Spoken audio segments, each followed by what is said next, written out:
Hello and welcome to The Take with Sophy Ridge, live at 9 here in the heart of Westminster. Now, just 6 days ago, Rishi Sunak was in Belfast. It seemed a deal over the Northern Ireland Protocol was within reach. But now, things look a little bit more shaky. Number 10 insists it's business as usual, with negotiations ongoing. Is that true? Well, whatever the truth, we're once again talking about Brexit pain for a Conservative Prime Minister. Plenty for us to get stuck into as we bring you takes from all sides over the next 60 minutes. What I am doing is talking and listening to the people of Northern Ireland. That is the right thing to do. It's to make sure that we can respond and resolve to the concerns of the Unionist communities and businesses in Northern Ireland, and that is what I will keep doing. Well, the Labour leader very kindly said he would help get any deal through, even if Rishi Sunak faced a backbench rebellion. The country has to wait while he plucks up the courage to take on the malcontents, the reckless, the wreckers on his own benches. But I'm here to tell him he doesn't need to worry about that, because we will put country before party and ensure that Labour votes to get it through. But it could be this intervention from the leader of the biggest Unionist party in Northern Ireland that proves the trickiest for the Prime Minister. And will he assure me that he will address these fundamental constitutional issues and do so not just by tweaking the protocol, but by rewriting the legally binding treaty text? Well, could that demand from Sir Geoffrey Donaldson prove impossible? Could it be the one to scupper any deal? We'll discuss it all and more with our guests this evening. On the show tonight, we are going to be joined by the Security Minister, Tom Tugendhat. For Labour, we'll be joined live by the Shadow Prisons and Probation Minister, Ellie Reeves. And we're going to be speaking to Jim Shannon from the Democratic Unionist Party. Much more besides too on The Take.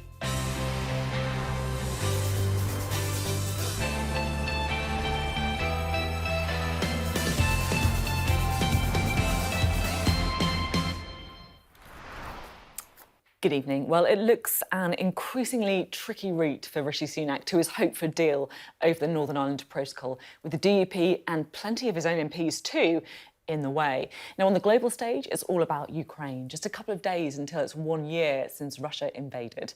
President Biden is in Europe, leading a still pretty united West, while President Putin is banging the drum at home. The fear is that more anniversaries may lie ahead. Well, here's the rest of a busy week so far. The Russian President Vladimir Putin will make an address to the nation later this morning, where he's expected to lay out his aims for the second year of his invasion of Ukraine. Сейчас идет бой на наших исторических рубежах за наших людей. Они сражаются героически. 1 year ago, the world was bracing for the fall of Kyiv. Well, I just come from a visit to Kyiv, and I can report Kyiv stands strong. Yes, two leaders who are moving further and further apart and digging in even deeper a year into this war. If you look at Vladimir Putin's speech, it confirmed our worst fears, I think. Until the past 2 days, Kate Forbes was seen as the frontrunner to replace Nicola Sturgeon as Scotland's First Minister. Now that appears in doubt after she told Sky News having children outside marriage is wrong. For me, it would be wrong according to my faith. But for you, I have no idea what your faith is. So in a free society, you do what you want. I think that we need to remember that Kate and Hamza, religious views, we need to respect that. And if we can't listen to people who have different views from our own, we're going to be getting into a bit of a difficult situation. Do you think this... Whatever the person's personal views are or religious convictions are, that they don't interfere with the policy or legislative process. Look, I'm a practicing Muslim. Don't make any bones about it. In a joint statement with the government, the Royal College of Nursing said it was pausing strike action for intensive talks over pay. I think this is a significant step forward.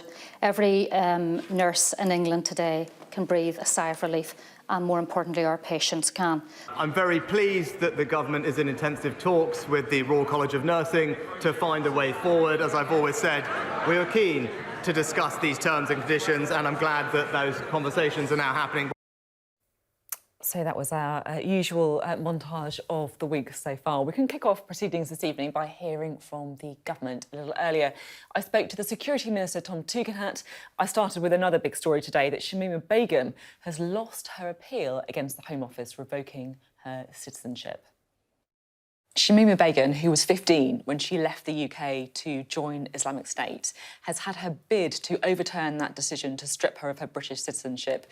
That's failed, so she can't return to the UK. What do you make of that decision? Well, look, I welcome the court's decision, but you'll understand I can't comment more because there are legal considerations ongoing. I just welcome the fact that the government has and always will take all actions necessary to defend the British people. So you welcome the decision? You think it was the right decision? Look, I welcome the decision. I'm afraid for legal considerations I can't say any more. How close is a Brexit deal? Well, the talks are ongoing. They're positive. Ursula von der Leyen and the Prime Minister both said that they are positive. And the Prime Minister has been in Northern Ireland recently and has been speaking to colleagues across Parliament in recent days as well, because this is a decision not just for Northern Ireland, but for the whole of the United Kingdom. It's not going to happen, is it? I'm very confident the Prime Minister will get the best deal possible for the country. And that's exactly what he wants. That's, by the way, also what the Taoiseach wants in Dublin. It's also what the President of the European Commission wants in Brussels. I guess the issue is it's not just about getting the best deal or what the Prime Minister thinks is the best deal. And I can't comment on that, right, because I haven't seen the deal. I don't know how good it is or not. But it's about politics as well, isn't it? And what's become abundantly clear is that the PM hasn't squared off the people he needs to in order to get this Brexit deal through, the DUP, the Eurosceptics in your own party. Well, look, I think this is part of the negotiation, right? I mean, because the negotiation with the European Union is about making sure that we get the best deal with the European Union and that we get the best partnership with the Republic of Ireland going forward. And yes, of course, it means listening to all voices across the United Kingdom, but it means listening to all voices in the Conservative Party, of course it does, but across the United Kingdom means also the communities in Northern Ireland. And that's why the Prime Minister has invested so much time, so much effort talking to our partners, not just in the DUP, but in the Ulster Unionists and the other parties in Northern Ireland. It doesn't look like it's paying off, though. The DUP, they are absolutely critical, as you and I both know, and our viewers know as well, to getting a Brexit deal across the line. I just want to play you what Geoffrey Donaldson of the DUP said at Prime Minister's Questions today. Let's listen. And will he assure me that he will address these fundamental constitutional issues and do so not just by tweaking the protocol, but by rewriting the legally binding treaty text?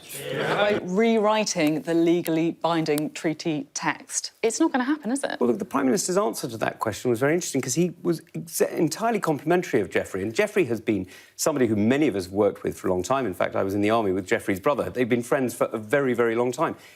This is a very important negotiation. It's a very, very important deal. And for those of us who are absolutely passionate, Conservatives, of course, yes, but Unionists as well, recognising that the whole of the United Kingdom needs to be kept whole and integral in the single market, in the internal market of the United Kingdom, recognising both communities and protecting the Good Friday Agreement. On the specifics of what Geoffrey Donaldson is saying, right?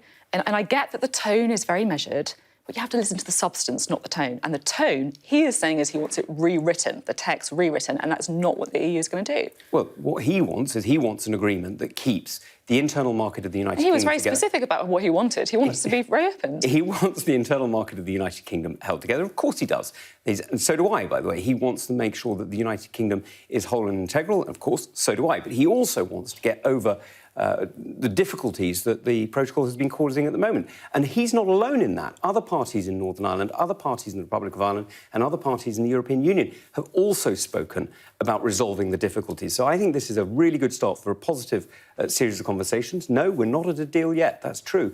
But that's exactly what we're working towards. And to have Ursula von der Leyen and the Prime Minister saying positive things, I think that's a good start. Well, you've got the EU and the Prime Minister saying positive things, but the problem is the people back home who need to vote for the deal. The DUP have got serious red lines and it looks very hard to clear.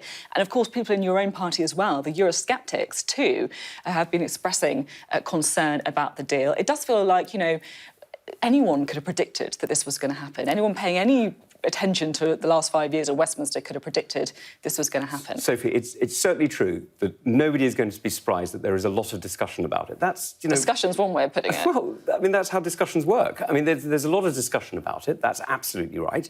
And the Prime Minister is in the process of having those discussions.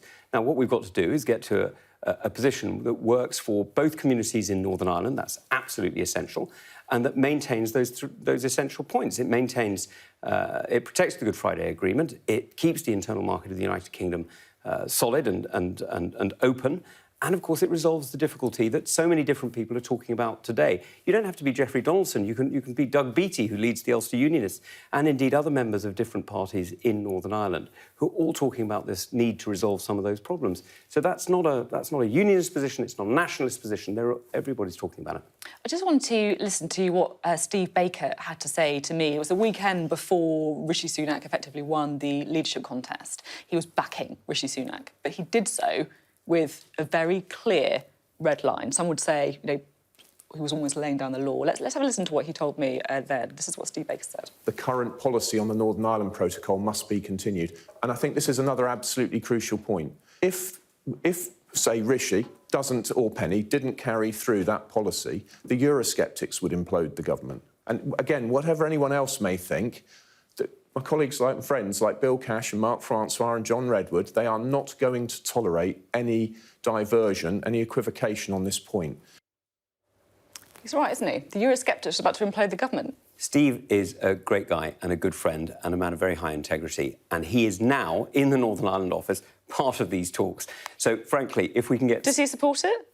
Steve's part of the talks. Steve is actually in the Northern Ireland office, part of these talks. So Steve will no doubt be making sure that his voice is heard and the voice of those people who, like him, have been on the Eurosceptic wing of the party, are heard. And that's really important. It's absolutely fantastic that we've got somebody like Steve making those points inside government so that when we come to having those discussions outside government with the rest of the party, as you quite rightly say, the voices have not just been heard at the end, but actually right through the process. So I think it's very positive. Can you say for sure there will be a vote on this?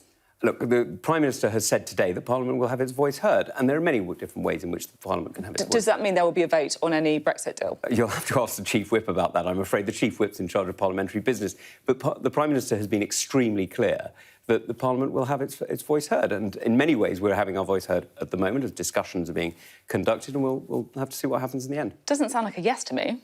Well, you'll have to talk to Chief Whip, I'm afraid. I don't decide parliamentary business. You said the PM's being clear. It can't be that clear if you can't tell me. Well, it's very clear that the Parliament's having its voice heard. Is it? Yes. What, so will there be a vote? But Parliament has its voice heard at the moment. This is the discussions that we're having. But that's the point, isn't it? If you say that Parliament's having its voice heard now, then it's meaningless. It doesn't mean that there's going to be a vote, does it? Sophie, I'm not going to tell you what the votes are or are not going to be. OK, you campaign to remain, of course, in the EU. Has Brexit been a success? This is a decision. The British people have taken a decision, and what we've got to do is make sure that it works. And the challenge that we've got at the moment is to make sure that we resolve those issues in Northern Ireland. In Northern Ireland, there are some very, very particular issues. You know them. You've covered Northern Ireland for a lot longer than I have in some ways, and it's absolutely essential that we focus on what those challenges are and we resolve them, because the Good Friday Agreement that we're celebrating 25 years of this year was a remarkable achievement by some outstanding people who managed to get round the table and resolve a problem that had been ongoing for nearly 100 years. And to see people like Seamus Mallon and David Hume and David Trimble getting round that table and actually making this peace process work, giving us 25 years of peace, not just in Northern Ireland, but in London and indeed in Kent, where that Deal bomb killed so many Royal Marines, reminds us why this isn't just about Northern Ireland, it's about the whole of the United Kingdom. Are you a bit worried about... you talk very eloquently about the Good Friday Agreement and about the history in Northern Ireland. Are you worried that it's at stake? No, I'm very positive that actually what we've got ourselves into is a situation where these discussions, these conversations are being held peacefully by elected members, not by gunmen, not by militias, but by elected members of various different parties across our islands, and I think that's really important.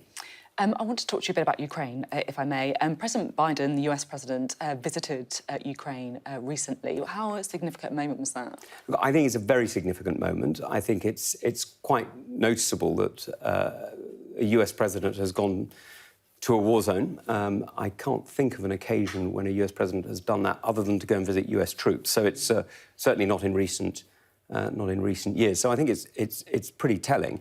And I think it speaks to the extraordinary courage of President Zelensky and to the importance of the Ukrainian people and the fight that they are conducting, because they really are quite literally on the front line of freedom.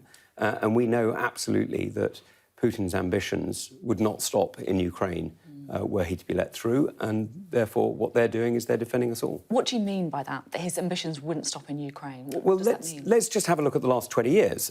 If you go to 2007, for example, you see a very major cyber attack on Estonia. In 2008, you see the invasion of Georgia. In 2000 and I think it was 11 or 12, forgive me, I'm going to get it wrong, but an Estonian border guard was kidnapped from the Estonian border and taken to Moscow and put on trial.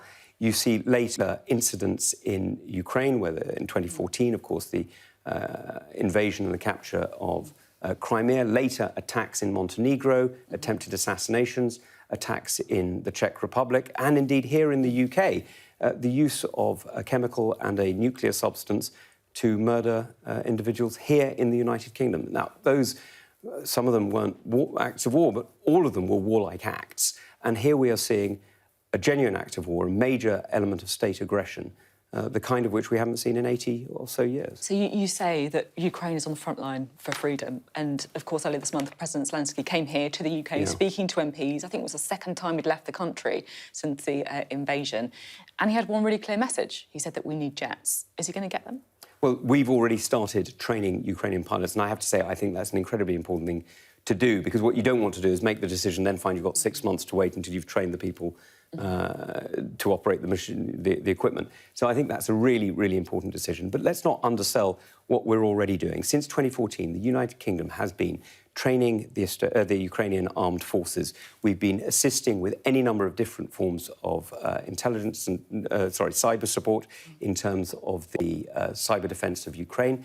And we've been making sure that the Ukrainian people are in the best possible situation. I don't think anyone would dispute what the UK has done to this point, but the question specifically about jets, and I honestly don't really know what the answer is. I can't work out if you're saying, yeah, it's on the table because, yes, we're definitely going to do it, or actually we're just kicking it into the long grass, it's not going to happen. What is it? Are we going to give jets? That's not a decision we're going to take right now. That's a decision that we're going to have to consider. But, of course, what we've already done, and this is why I think the Prime Minister's decision to begin training is so important, is we've already put the Ukrainians in a position where, were that decision on jets to change, they will be in a position to accept them. We have potentially opened the door to giving jets to Ukraine. We're also sending 14 tanks, I think. Are we going to backfill them in our own army?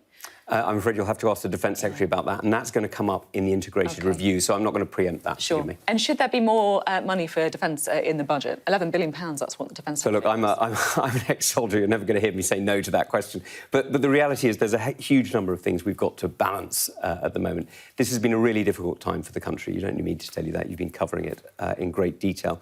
And what we've got to do is we've got to make sure we get a fair settlement for everybody in the United Kingdom, but also that we keep ourselves safe. OK, thank you very much. Thank you. Tom Tugendhat, their Security Minister. I have a bit of breaking news to bring you now, particularly important and sobering, given the politics that we're discussing here in Westminster this evening. Security sources have told Sky News that a police officer has been shot in Omagh in County Tyrone, that's in Northern Ireland.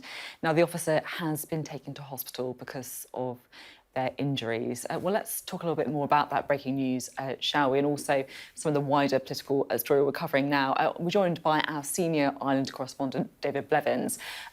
Firstly, just bring us the latest that you know about this shooting. Our sources within the Police Service of Northern Ireland are telling us that one of their officers has been shot and wounded in an incident on Killyclougher Road in Omagh, County Tyrone, a place many people will remember because it was where dissident Republicans carried out the worst single atrocity of the Troubles, the bombing that claimed the lives of 29 people and unborn twins. Now, there is no indication as to what the circumstances were at this stage, but it certainly would appear to bear the hallmarks of a dissident Republican shooting. They have previously claimed the lives of two members of the Police Service of Northern Ireland, Constable Stephen Carroll and Constable Ronan Kerr, and along with two prison officers and two soldiers. So I suppose it's a vivid reminder for us as the politics of the protocol is debated in Westminster that Northern Ireland, 25 years after the Good Friday Agreement, is still a divided society and a place where the peace is very fragile. Yeah, it's a very important reminder, isn't it? As you say, we don't know the details of what's happened, but that place that will be, burnt in the memories of so many people and so important there. talking about what is going on with the Brexit deal, because it felt as though we were getting close, that something could be pushed over the line even this week. Now it feels like things are more fragile, and of course even more important given the context that you were giving us as well. What is your understanding? I think the Prime Minister is under pressure on two fronts from the European Research Group, the hardline Brexiteer element of his own Tory party, and that's because they are unhappy with reported elements of the deal he has been negotiating with the European Union. He's also under pressure, of course, from the Democratic Unionists. And if he cannot get the Democratic Unionists on board, then they will not end their boycott of Stormont. So Sir Geoffrey Donaldson's decision is going to be very important indeed. If they don't end that boycott, we're talking about the political arrangement that was established by the Good Friday Agreement effectively being dead 25 years after that historic breakthrough, and they'll be back to the drawing board. So that's the ultimate aim, I think, to get Stormont back up and running. It hasn't been up and running since the last election, and that's the goal for the Prime Minister. Huge stakes. I have to say, listening to Geoffrey Donaldson at Prime Minister's Questions, does it feel like this is a guy who's about to back any deal signed off by the EU, does it? I think the DUP really got first indication of what was in this deal last Friday when the Prime Minister went to Belfast, and that's very unusual. Through years of reporting political negotiation, particularly related to Northern Ireland, I've been very conscious of the back-channel movement. While they don't get to see all of the detail, there are conversations taking place between government ministers, even the Prime Minister and the DUP, and their staff, more importantly, in the background, doing all of the hard work. I understand from DUP sources that hasn't really been happening, which would suggest Rishi Sunak flew to Belfast last Friday, hoping he was going to bounce the DUP into this deal at the last minute. That hasn't happened. They weren't happy still, particularly with the European Court of Justice still having jurisdiction over Northern Ireland, given that it doesn't have jurisdiction over any other part of the United Kingdom. It's fascinating hearing you talk about that. Those back channels, it's such an important part of the political process, isn't it? Just not happening. And I do just wonder, there is sometimes a criticism of Rishi Sunak that he's a smart guy, but politically he's quite naive. And I just wonder if you think this is perhaps an example of it. It feels like he's answered the essay question. He's got what he thinks is a great Brexit deal on paper. But you need a bit of, political nous to get it over the line, right? Well, I think that is one of the concerns, that he's been trying to address the technical issues of there needing to be a border somewhere as a result of Brexit. It was the inevitable consequence of Brexit. Where were the checks going to take place? Some people were concerned that we were going to see a return to a border on the island of Ireland. There's been a lot of campaigning against that, particularly by communities around the border, because they cross it every day, thousands of times, to take their children to school, to go to work, to go and visit their friends. It's an invisible border and has been for a very long time now. So the solution to that, under the Northern Ireland Protocol, was to establish a border in the Irish Sea instead, between Great Britain and Northern Ireland. The very thing that Boris Johnson said he would never do, promised the DUP he would never do, was the very thing he did. But that for them is not just a technical problem. It raises a political question, the constitutional question of where Northern Ireland's future lies. Is it in a united Ireland, or is it in the Union, remaining with England, Scotland and Wales? It's so fascinating. Now we've got you, we're going to be talking to DUP's Jim Shannon a little bit later, given your kind of expertise on this area. What question should I be asking him? I think it's fascinating, that the DUP and ERG rejected Theresa May's deal on Brexit. But the ERG then backed Boris Johnson's deal, which put a line down the UK, established a border in the Irish Sea. And yet they abandoned their friends in the DUP. And now they are again rejecting Rishi Sunak's deal, which has dismantled unpalatable elements of the Boris Johnson deal. So none of that makes sense. And my question, I think, to the DUP tonight would be, which do you regret most? Championing Brexit in the first place, given that it was always going to require a border somewhere, are not accepting Theresa May's deal when you had the opportunity? Really interesting to have you in the studio. A great privilege for us, so thank you very much, David Blevins. I'm going to take you to a break so I can write down the question that David Blevins has just suggested. That interview with the DUP coming up later on the programme, and a reminder of that breaking news this evening that security sources have told Sky News that a police officer has been shot in Omagh in County Tyrone in Northern Ireland, and the officer has been taken to hospital because of their injuries. You're watching The Take this evening. We're live here in Westminster for you. Up next, we're going to be hearing from Labour.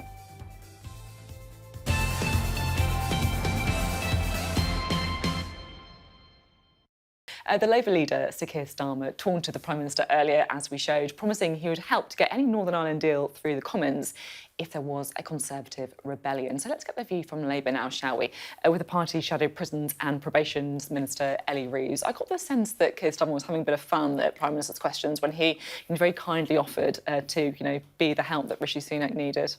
Well, I don't know if it's about sort of having fun. Actually, I think it's about doing the right thing in the national interest, which is why Keir has said that Labour would lend its support to a deal so that we can get something over the line that's in the national interest. I think Keir's really right to offer that support, and Labour's right to offer that support.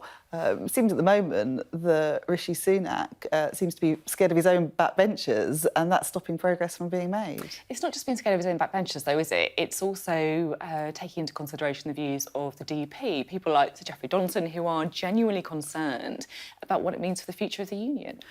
Yeah, I think we've been having these conversations now for the past 5 or 6 years in Parliament. We promised an oven-ready Brexit deal by Boris Johnson. It's clear that that wasn't the case. It was clear at the time that that wasn't the case, and now we're continuing to have these arguments. I think a deal is there to be done with the European Union, but it's about getting that over the line now. So you're willing to lend your votes and to get that done if it does mean some of those issues in Northern Ireland, as you see it, would be solved? Yeah, absolutely. So what would you say then to, we're going to be interviewing the DUP's Jim Shannon a bit later. What would you say to him, someone who has genuine concerns about, the role of, for example, the European courts on Northern Ireland, or having different rules apply to different parts of the same country? I think the issue with the European Court is that, actually I think people at the moment in Northern Ireland, what they're more concerned about is certainty about what's going to happen, getting the Assembly up and running again, and things like cost of living. I think people are more concerned about that, actually, at the moment than they are about whether it's the ECJ or some other mechanism that sort of regulates things and sort of, I just think we need to get something done now. We need that certainty in place. We need the Assembly back up and running, and that's why we would lend our support to a deal. I'm keen to talk as well about Shamima Begum, the girl, of course, who was 15 years old when she left the UK to join Islamic State. Today, she had her appeal, she lost her appeal to return to the UK to be allowed to be a British citizen again.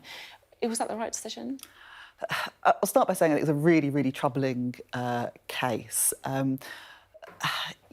She went there at 15. It sounds like she was radicalised here. The judge made some comments in his judgment today about, the fact that there may have been child sexual exploitation. It is really deeply worrying, but there are also national security concerns, and that has to be the absolute priority. The hearing was a private hearing because of those national security concerns, so we don't know everything, all of the evidence that was presented at that hearing. I've got the confidence, though, in the British justice system about making the right decisions on these things, and we have to respect the decision that the court made today in light of those very serious national security concerns. I guess what some would say is, the issues that you have, the concerns about her being a child when it happened. Was she groomed? Was there sexual exploitation? Others would also say, even if they were less sympathetic to her, that, look, this is also our problem. If she committed a crime, she should return to the UK and be tried, have a fair trial, go to prison if necessary, rather than being left stateless. I mean, that's not what the court held today. And as I say, I think there are these concerns about national security, and there are things that were heard in court that we don't know about because it was done behind closed doors. And I think that national security issue does need to be the priority. But look, you know, Labour has been calling for a long time for there to be an investigation into those trafficking elements, potential trafficking elements, and how, you know, she came to be radicalised in the first place. Not just for her case, but to make sure things like this don't happen again. So we have been calling for that as well. I want to talk to you a little bit now with your shadow ministerial hat on. Labour's been doing an awful lot about crime this week. There's been a lot as well of a focus on violence against women and girls in light of people's faith in the Metropolitan Police as well. You know, if you are, you know, a woman who has experienced sexual crime, why should you trust the Met Police? I think actually confidence in the Metropolitan Police amongst women is at an all-time low. You know, we had the shocking case of David Carrick, Wayne Couzens as well, and confidence is really, really low in the police. And I think that the new Met Police Commissioner has got a huge amount of work to do to restore trust and confidence of women in London and their faith in police. But there's also a lot more I think the government could be doing in terms of tackling violence against women and girls, because it feels like it's something that has become almost epidemic in society. You know, every day you read the news and you hear about another woman being murdered, or, you know, another case of domestic abuse or serious sexual violence, and it does feel like not enough is being done to tackle that. A lot of people talk as well about the conviction rates, right, and the very low chance of, if you report a sexual crime, of it actually being seeing the perpetrator being brought to justice. I mean, are you worried that, you know, rape is almost becoming decriminalised? I'm really worried about that. Something like 1.6% of reported rapes result in a charge or a summons. So it's incredibly low numbers. There's also then a big issue about how long it's taking cases to get to court. So the average wait for rape victims waiting for their case to get to court has gone up to 3 years. 3 years when someone's life is on hold, where they're suffering trauma, they've got it hanging over them. And actually the dropout rate is really high for rape cases because of that, because people want to move on with their lives. And, you know, women tell me that they don't feel supported by the system. They often feel like it's working against them rather than for them. The final question that I've got for you, I normally hate these kind of anecdotal things, but I actually got chatting to this guy a couple of weeks ago, and what he said to me really stayed with me. He was like, look, you know, we're talking rightly all the time about women and girls and the Met Police, but what we're not talking about enough is race. And he said that we should be talking much more about how black men in particular are treated by the police and his own community's distrust of the Met Police. And I thought, actually, you know, he's got a really good point. Do you feel that it's something that, you know, around the Black Lives Matter protests, we talked about an awful lot, and now it's almost dropped off the agenda, and it's something that we do still need to be really considerate about? I think it's a really, really important issue, and actually young black men are disproportionately represented in the criminal justice system, and very often that's because they're more likely to be stopped and searched than white young men, for example. And more needs to be done. You know, I was a teenager in the 1990s when Stephen Lawrence was murdered, for example. So I know that distrust firsthand. I know from my own constituency some of the distrust that there is in the police. There is some work that's been going on to try and solve some of the issues, but I feel the pace of change is not fast enough. What do you think could happen then? Well, I mean, one of the things that Labour wants to do is introduce a Race Equalities Act to look at all of these issues and some of the sort of structural issues in society, which means that race is still a big issue. OK, thank you very much. Great to have you on the programme. First time we've had you here, so thanks a lot. Thank you. A bit more detail to bring you now on the breaking news that we're bringing you this evening. That is that a police officer has been shot in County Tyrone in Northern Ireland. Now, the officer was attacked at a sports complex on the Killoughlin Road in Omagh. That's according to security sources. And the officer was shot a number of times. We don't know if they were on duty at the time. Now, a member of the Ulster Unionist Party MLA, Tom Elliott, has indicated that the police officer was shot in front of young people at a football coaching session. Now, the DUP MP for Belfast East, Gavin Robinson, has tweeted, "Thoughts and prayers with the officer in Omagh and all of his colleagues in Police Service Northern Ireland. They serve us all in the face of real and present danger. Tonight's actions were utterly and inexcusably reprehensible. You're watching The Take. We're live in Westminster for you. Up next this evening, we're going to be hearing from the party that likely holds the key to a Northern Ireland Protocol deal, the Democratic Unionist Party. That is up next.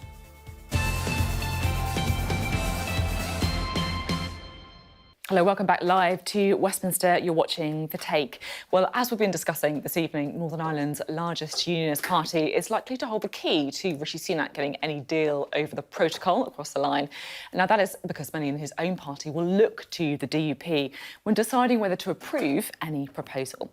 Now, this was the Prime Minister earlier. He was responding to the DUP leader, Sir Geoffrey Donaldson, at Prime Minister's questions. I've heard loud and clear when he says he wants and needs these issues resolved so that he has a basis to work with others to restore power sharing, and I know that that is genuine. He raised a question of practical issues, and it is vital that these are addressed. But he also raises, Mr. Speaker, a vital question about the constitutional and legal framework in which these arrangements exist. And I can assure him that I agree.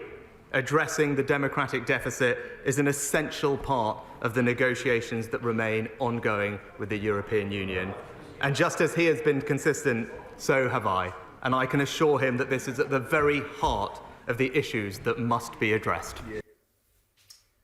Well, that was the Prime Minister a little earlier. I'm delighted to say that we do have the DUP's health spokesperson, Jim Shannon, on the programme today to give us a bit of light into what the DUP are thinking when it comes to Brexit. Before we get there, though, I would like to just reflect a bit on the news that we've had this morning about the shooting in Omagh. What do you know, if anything, about what's happened?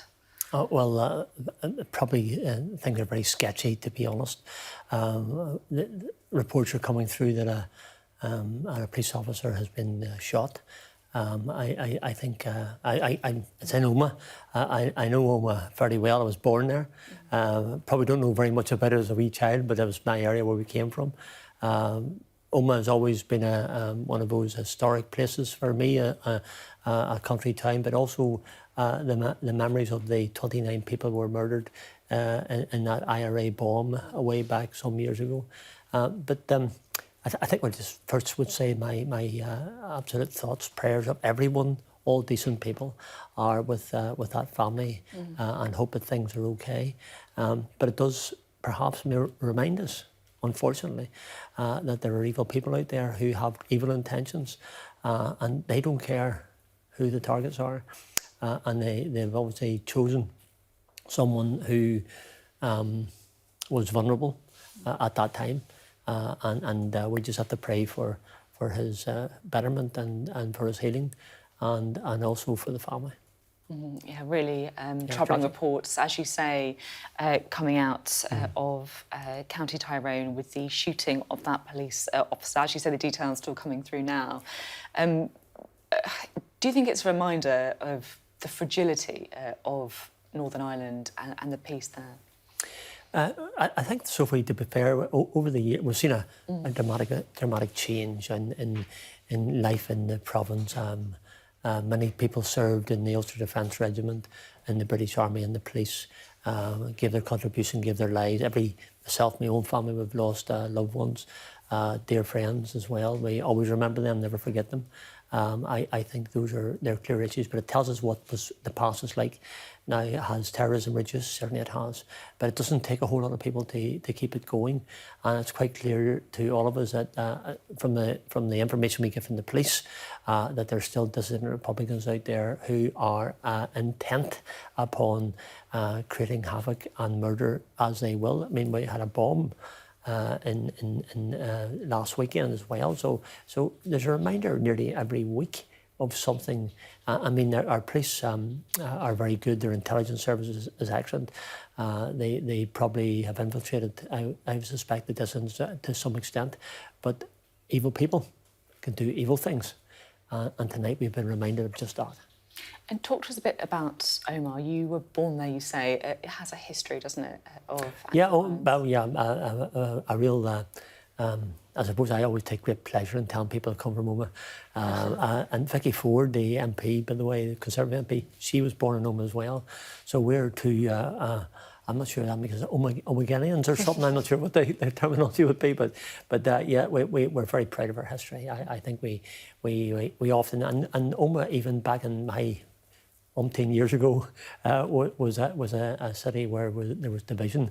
But of course, in those early days back in then, I think my mother always tells me, mother's 91, still living by the way, she always tells me that the relationship between the two communities in her days when she was small, and that wasn't yesterday, was always good. They had their differences, but they lived together. The Troubles brought change and brought difference and brought dissension and conflict. But Oma was always a shining light, I always thought anyway, and our community that could work together and do well.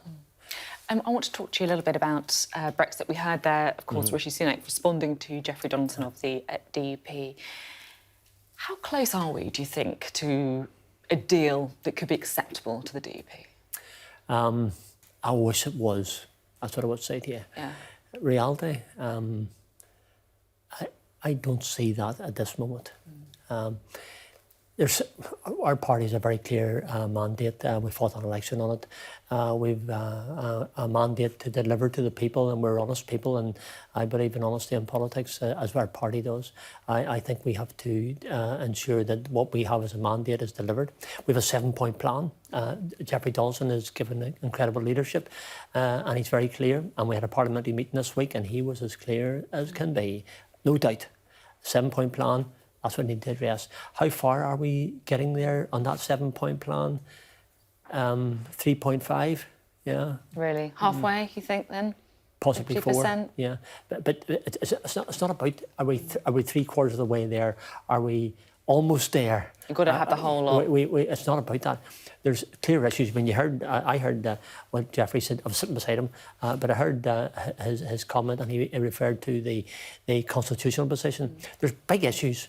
I mean, I suspected the things that they're able to address are the small mechanical issues, the mechanism of how something would work. You know, those are the small fry ones. Big issues are constitutional position of Northern Ireland. Jeffrey said the other day. Other big, massive issue is the European Court of Justice. Yeah. Authority must always lie with must lie with that place there. Must lie with Westminster, not with Brussels. Final decision, and anything that we don't agree with has to come back to the sovereign power, and the sovereign power is Westminster. You see, listening to Jeffrey Donaldson, he said, obviously, as you're saying there, that it would be unacceptable for EU laws to be imposed on Northern Ireland, so that the jurisdiction of the European Courts of Justice, a red line. He also said that the treaty needs to be rewritten. Now, frankly, the EU isn't going to agree to that, is it? So it feels to me like there isn't going to be a deal that the DUP will agree to. Right? Well, Sophie, I'm the eternal optimist. In life, I always, and all my life, always tried to be the half-glass full person rather than the half-glass empty. In this one, I find it very difficult to see it as half-glass full because I don't see an agreement imminent. But not just imminent. I mean, the EU said it won't agree to those things, so it's not going to happen, right? Well, if the EU don't adjust their demands in a way that gives us, as part of the United Kingdom, the same rights. I said it today in the Commons, and I always remembered Margaret Thatcher's comments, where she says, Ulster's as British as Finchley. Well, no, it's not. Not anymore under the present agreement. So I want to see us having the same rights in Northern Ireland as they have in London and Cardiff and Plymouth and Newcastle, and indeed in Edinburgh and Glasgow as well. I guess the difficulty, right, is if the UK isn't part of the European Union anymore, there needs to be a border, right? Mm-hmm. Where is that border going to be? Well, I mean, we were able in the past to have the border on land where we as the United Kingdom were part. We in Northern Ireland were part of the United Kingdom. I think that's where if there's going to be a border, that's where it needs to be, not down so on the island of Ireland? On the island of Ireland, yes. I mean, that is going to be, for many people, just something that they would never countenance because of the history, right? Yeah, but I think we've got to remember, Sophie, that the border that was a very porous border anyway. Very, very few custom checks on it. But it doesn't matter at the time, did it? Because we were part of the single market. Yeah, but I'm old enough to as a child, but my mum and dad are My dad's dead now, my mother's still living, and she's old enough to remember the border. My dad was from Donegal, my mother was from Clary over outside Strabane. So the border was, I know there's a difference of the Northern Ireland and the Republic of Ireland, but let's be honest, it was never that hard. There's a way of doing things.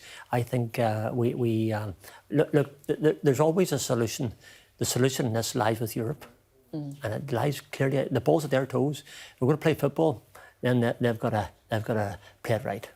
I want to talk to you a little bit about number 10 and Rishi Sunak, and because it does make me wonder whether there's been a bit of political naivety here from number 10. Do you think they should have involved the DUP a bit earlier, I guess, in some of these discussions? Well, yes, as simple as that. Yeah. Yeah, they should have. To suddenly descend from on high in Belfast and Friday week, last week, with the conceived plan that they thought that they could then deliver without us knowing in any discussions, any talks with what was going on. I would wish Rishi Sunak well. I hope and pray that he can deliver an agreement, but the reality is that, I mean, so far, if you don't include the main participants in the process, and it's not a visit on a Friday with a tramping around with 5 parties to tell them, oh, by the way, guys, here's what I've got. What do you think? No, well, I'll tell you what, we're quite clear what we think. 7-point plan, address the issue of the European Court of Justice, and ensure that we're as British in Northern Ireland, which I don't just feel, my constituents don't feel, that and Unionists don't feel at this moment in time. I guess some people on the opposite side of the argument might be thinking, look, the current situation, there are issues with the current situation. Right now, Stonewall isn't even functioning. There isn't even a functioning government in Northern Ireland. Isn't it time for the DUP to compromise a bit as well? Are you making perfect the enemy of good? We're starting off with good, so we're not making any perfect enemy of good, because we believe that we've a mandate to deliver a constituent base. But do you have a mandate to deliver? You don't have a majority on the Assembly in favour of the protocol? Well, we have, and within the Unionists, every Unionist that there is at the Northern Ireland Assembly are opposed to the protocol. So from a Unionist, Tony Blair, 2 examples, Tony Blair, Bertie Ahern, both of them have said there can be no deal without the participation and full involvement of Unionists. Up until now, we haven't had that full involvement. So I think we're at a stage where if prominent politicians here and the United Kingdom, but also in Ireland, are indicating that we have to be part of that process. You can deliver whatever you want if government wishes to, but if we aren't bought into that process, the Unionist people aren't bought into that process, it's doomed for failure. Now, I want to ask you the question that David Blevins suggested to me when I said that you were coming on. He said that I should ask you, what do you regret the most? Supporting Brexit, which meant that there would have to be a border somewhere, or not voting for the Theresa May deal when you had the chance? I heard you, and I heard him. I was thinking about it, and here's what I'm going to say to you, and all honesty, we're all in or we're all out. It's not a hokey cokey. You can't make your mind up. I'm in, I'm out, I'm shaking it all about. That's not how it works. We're all part of the United Kingdom, Great Britain and Northern Ireland within Brexit, or we're not all together. So my answer to that one is we wish to be. I love my Britishness. Whenever I first came to Parliament, I was one of the first guys that always people referred to the United Kingdom. I always referred to the United Kingdom of Great Britain and Northern Ireland. And that mantra and them words were a reminder to many in the chamber. It's very, very much, that's what it is for me. It's that for my constituents. So what do we regret the most? Well, neither of them were good. And if they're not good, then we're not going to buy into it.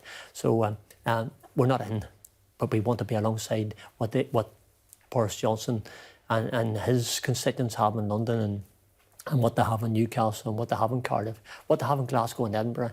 Is that too much to ask for the Unionist population? Okay. This can never succeed if there's no buy-in from Unionism. OK, thank you very much indeed for being on the show. Thank you. Thank you very much. A reminder now of the breaking news that we're bringing you this evening. That is that an off-duty police officer has been shot in County Tyrone in Northern Ireland. Now, security sources say the officer was attacked at a sports complex in Omagh. The officer was shot a number of times. And Ulster Unionist Party MLA Tom Elliott has indicated that the police officer was shot in front of young people at a football coaching session. That breaking news that we're bringing you this evening. Well, that's it for The Take. We'll be back next week.